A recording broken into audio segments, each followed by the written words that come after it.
Us vull explicar que aquesta setmana hem pogut interceptar un abocament il·legal i gràcies a l'acció de la policia local i també ciutadana hem pogut localitzar la persona i identificar-la que havia fet aquest abocament il·legal. Un abocament que pràcticament era un pis sencer de deixalles que s'havien abocat a l'espai públic, en aquest cas en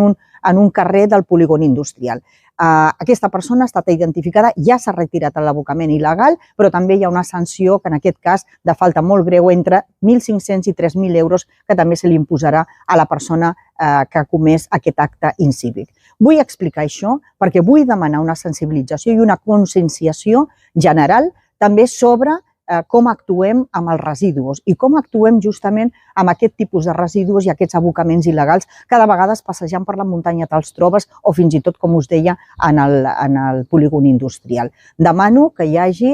més actitud cívica i també col·laboració ciutadana. Per tant, si veieu que algú està fent algun abocament, directament truqueu a la policia local, sisplau, per poder fer que cada vegada a Sant Pere de Ribes sigui més difícil abocar de manera il·legal els residus, perquè tenim deixalleries i tenim altres mitjans per poder